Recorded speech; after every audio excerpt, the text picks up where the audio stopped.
Bonjour et bonsoir, chers téléspectateurs de la chaîne de télévision Léon Jo Léo. Vous nous suivez à RDC, mais également dans la diaspora. Merci de votre fidélité à notre chaîne de télévision Léon Jo Léo. Savanef détenus ont perdu la vie dans la nuit du 1er au 2 septembre durant la pression de ce que les autorités présentent comme une tentative d'évasion à la prison centrale du Mont-Kala. Chers internautes, il faut savoir que suite aux événements survenus à la prison de Mont-Kala, le ministre de la Justice a ordonné l'arrestation du directeur de la prison, mais également le Conseil supérieur de la magistrature, CMS, s'oppose à la décision du ministre de la Justice interdisant tout transfert de détenus à la prison de Mont-Kala. Il faut savoir qu'au regard de statistiques de juillet face aux données à juin 2024, le BCNUDH note une augmentation de 20% des violations des droits de l'homme à République démocratique du Congo, mais aussi comment lutter contre ces violences et garantir le respect des droits des personnes à RDC. Et à cette question, vous allez suivre la réponse dans cette vidéo du compte rendu du conseil de ministres. Chers internautes de Léon Jo Léo, je vous laisse suivre le compte rendu du conseil de ministres à République démocratique du Congo. Suivez. Compte rendu de la 12e réunion ordinaire du Conseil des ministres du vendredi 6 septembre 2024.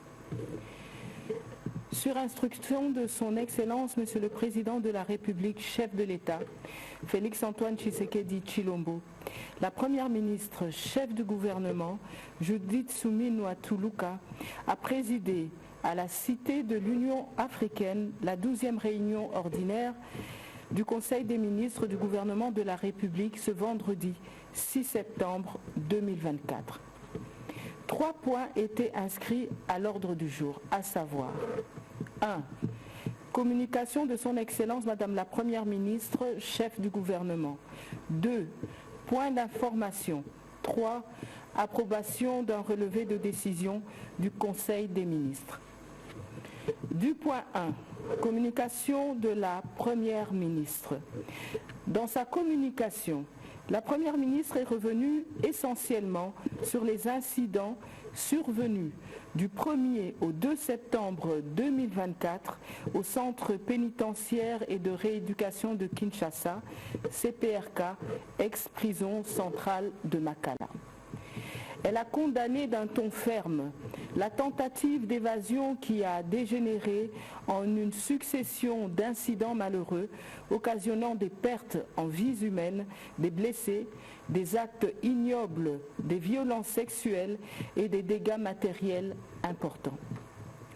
Elle a rassuré des dispositions prises par le gouvernement pour la gestion coordonnée et efficace de cette situation dans sa complexité. Ainsi, l'évaluation de ce jour donne les indications suivantes. 1. Le rétablissement de l'eau et de l'électricité au centre pénitentiaire et de rééducation de Kinshasa. 2. La vie reprend peu à peu, les pensionnaires sont servis en nourriture et le calme est revenu. 3. L'assainissement du milieu carcéral est en cours. 4. L'identification des pensionnaires se poursuit. 5. L'organisation au centre pénitentiaire et de rééducation de Kinshasa des audiences en flagrance contre les auteurs présumés des viols à l'égard des femmes. 6. La prise en charge par le gouvernement des femmes violées. 7 des 11 pavillons que compte le CPRK ont été vandalisés à l'exception du pavillon 1, 2, 8 et 10.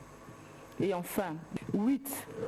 La mise en place d'une commission inter-services chargée d'enquêter sur ces événements. Les organismes non gouvernementaux des droits de l'homme y seront associés. Réaffirmant la ferme volonté du gouvernement de mener à terme les réformes à des fins thérapeutiques initiées dans le secteur de la justice, La Première ministre a instruit le ministre d'État, ministre de la Justice et garde des Sceaux à mettre à profit le cadre de concertation existant entre son ministère et le Conseil supérieur de la magistrature à l'effet de favoriser les échanges interinstitutionnels dans un élan de cohésion sociale. Par ailleurs, la Première ministre a attiré l'attention des membres du gouvernement sur la nécessité de veiller à faire toujours une communication coordonnée et cohérente, mais aussi de s'abstenir de tomber dans la dérive de la gouvernance à travers les réseaux sociaux. Elle a recommandé aux uns et aux autres de faire preuve de la plus grande circonspection dans la manière de communiquer. Du point 2, point d'information. Du point 2, alinéa 1, État et administration du territoire. Le vice-ministre de l'Intérieur, Sécurité, Décentralisation et Affaires coutumières a présenté au Conseil le rapport sur l'État et l'administration du territoire national. L'état d'esprit de la population demeure calme. La semaine qui se termine a été marquée par les faits ci-après. De fortes attentes de la population sur les retombées diplomatiques du sommet Chine-République démocratique du Congo tenu dernièrement en Chine. La tentative d'évasion du centre pénitentiaire et de rééducation de Kinshasa d'un groupe de détenus. Concernant ce dernier point, il a précisé qu'une commission de crise a été mise en place sur instruction de la Première ministre pour une gestion coordonnée de cette situation. Sur un autre chapitre, le Conseil a été informé de la participation du vice-premier ministre, ministre de l'Intérieur, Sécurité, Décentralisation et Affaires coutumières au premier dialogue ministériel en matière de sécurité entre la Chine et les pays de l'Afrique orientale sur invitation de son homologue chinois. Il prendra aussi part au Forum mondial de sécurité publique entre la Chine et plusieurs pays amis, dont le nôtre. Par ailleurs, le vice-ministre de l'Intérieur, Sécurité, Décentralisation et Affaires coutumières est revenu sur la campagne de sensibilisation contre l'incivisme routier dénommé « Pour notre sécurité, respectons tous la loi et les règles » qui a été lancée le 6 septembre 2024 et cela conformément aux instructions de la Première ministre. Pour commémorer la Journée internationale de la coopération policière instaurée par l'Assemblée générale des Nations unies, la police nationale congolaise organise du 9 au 13 septembre 2024 des journées portes ouvertes ponctuées des différents thèmes dont le thème général est « La coopération policière, un domaine méconnu du grand public ». Le Conseil a pris acte de ce rapport. Du point 2, alinéa 2, situation sécuritaire. Le vice-ministre de la Défense et ancien combattant a présenté aux membres du Conseil la situation sécuritaire du pays qui reste dominée par la poursuite des efforts déployés par les forces de défense et de sécurité pour protéger l'intégrité du territoire national. En présentant tous les éléments liés à tous les secteurs opérationnels de l'Est et de la partie Ouest, principalement à Kwamouth. Il a mis en exergue la détermination sans faille de notre armée à absorber la violence et à rétablir l'autorité de l'État dans les zones concernées par l'insécurité. Le Conseil a pris acte de ce rapport. Du point 2, alinéa 3. Situation épidémiologique en République démocratique du Congo.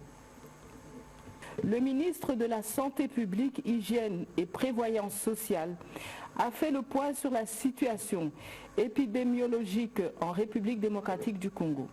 En ce qui concerne le Mpox, il a indiqué que la riposte fonctionne normalement et monte en puissance dans 19 des 22 provinces les plus affectées. La situation générale montre une tendance à la réduction de la létalité.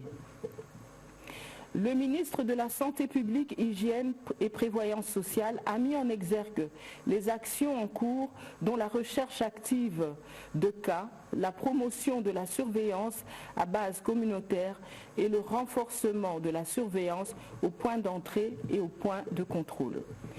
Dans le cadre de la mise en œuvre du plan national de vaccination, il a évoqué la réception par le pays d'environ 100 000 doses de vaccins Mpox MVA-BN de la part de l'Union européenne. Ces vaccins vont couvrir 6 provinces où il y a plus de cas détectés et 11 zones de santé sur les 30 prévues dans la réponse. D'autres pays se sont annoncés pour la dotation de vaccins, notamment les États-Unis, la France et le Japon. Ces vaccins ciblant particulièrement les adultes peuvent aussi être utilisés pour les enfants. Ils vont contribuer à diminuer l'expansion de la maladie aussi bien que sa sévérité. Au sujet du choléra, il a été signalé une diminution sensible du nombre de nouveaux cas grâce aux efforts de riposte déployés. Le dispositif reste opérationnel pour venir à bout de cette épidémie qui sévit notamment dans le Nord Kivu, le Haut-Katanga, le Sud Kivu et le Haut-Lomami.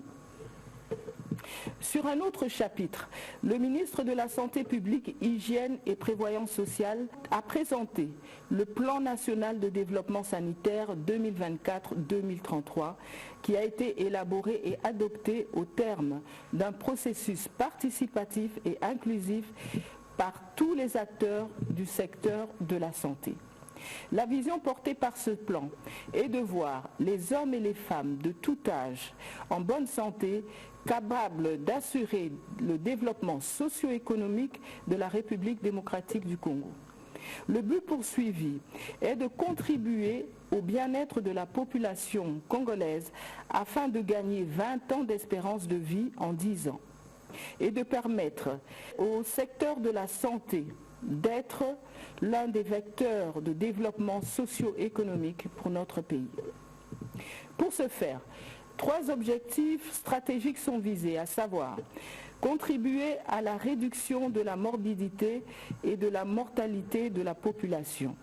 2. Promouvoir la protection sociale et la mitigation du risque financier afin d'améliorer l'accès aux services et soins de santé de qualité.